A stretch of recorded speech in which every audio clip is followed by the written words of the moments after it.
প্রিয়তমা আমার, তোমার শেষ চিঠিতে তুমি লিখেছো, মাথা আমার ব্যথায় টনটন করছে, দিশেহারা আমার হৃদয়।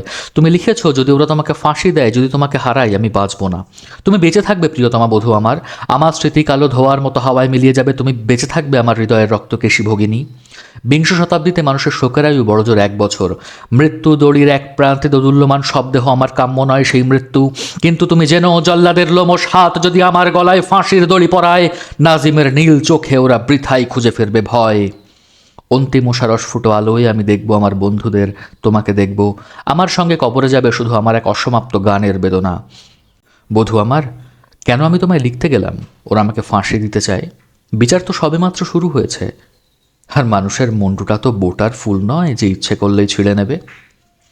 নতজানু হয়ে আমি চেয়ে আছি মাটির দিকে, উজ্জ্বল নীল ফুলের মঞ্জরিত শাখার দিকে আমি তাকিয়ে। তুমি যেন মৃন্ময়ী বসন্ত আমার প্রিয়তমা, আমি তোমার দিকে তাকিয়ে। মাটিতে পিঠ রেখে আমি দেখি আকাশকে, তুমি যেন মধুমাস, তুমি আকাশ, আমি তোমাকে দেখছি প্রিয়তমা। রাত্রির অন্ধকারে গ্রাম দেশে শুকনো পাতায় আমি জ্বালিয়েছিলাম আগুন, আমি স্পর্শ করছি সেই আগুন। নক্ষত্রের নিচে জ্বালা, অগ্নিকুণ্ডের মতো জ্বালা, তুমি আমার প্রিয়তমা, আমি তোমাকে স্পর্শ করছি। আমি আছি মানুষের মাঝখানে, ভালোবাসি আমি মানুষকে, ভালোবাসি আন্দোলন, ভালোবাসি চিন্তা করতে, আমার সংগ্রামকে আমি ভালোবাসি। আমার সংগ্রামের অন্তঃস্থলে মানুষের আসনে তুমি আসীন প্রিয়তমা বধূ আমার, আমি তোমাকে ভালোবাসি। রাত এখন 9টা, ঘন্টা বেজে গেছে গুমটিতে। সেলের দরজা তালাবন্ধ হবে এখনই। বেঁচে থাকার অনেক আশা প্রিয়তমা, তোমাকে ভালোবাসার মতোই একাগ্র বেঁচে থাকা। কাল রাতে আমি তোমাকে স্বপ্ন দেখলাম, মাথা উঁচু করে ধূসর চোখে তুমি আছো আমার দিকে তাকিয়ে। কৃষ্ণপক্ষ রাতে কোথাও আনন্দ সংবাদের মতো ঘড়ির টিকটিক আওয়াজ, বাতাসে গুনগুন করছে মহাকাল। আমার কানের লাল খাঁচায় গানের একটি কলি, লাঙল চষা ভুইতে মাটির বুক ফুলে উদ্গত অঙ্কুরের দুরন্ত কলরব, আর এক মহিমান্বিত জনতার বজ্রকণ্ঠে উচ্চারিত ন্যায্য অধিকার।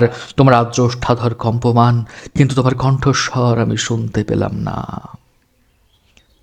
যে সমুদ্র সব থেকে সুন্দর তা আজও আমরা দেখিনি, সব থেকে সুন্দর শিশু আজও বেড়ে ওঠেনি, আমাদের সব থেকে সুন্দর দিনগুলো আজও আমরা পাইনি। মধুরতম যে কথা আমি বলতে চাই, সে কথা আমি বলতে পারিনি। আমি জেলে যাওয়ার পর আগের চেয়ে ঢের উজ্জ্বল হয়েছে দিন, আর অন্ধকারের কিনার থেকে ফুটপাতে ভারী হাতে ভর দিয়ে অর্ধেক উঠে দাঁড়িয়েছে মানুষ।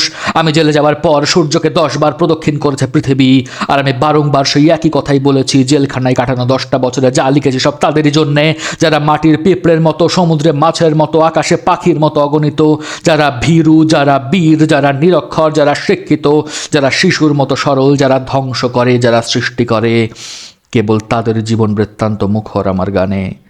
আর যা কিছু, ধরো আমার জেলের 10টা বছর শুধুমাত্র কথার কথা।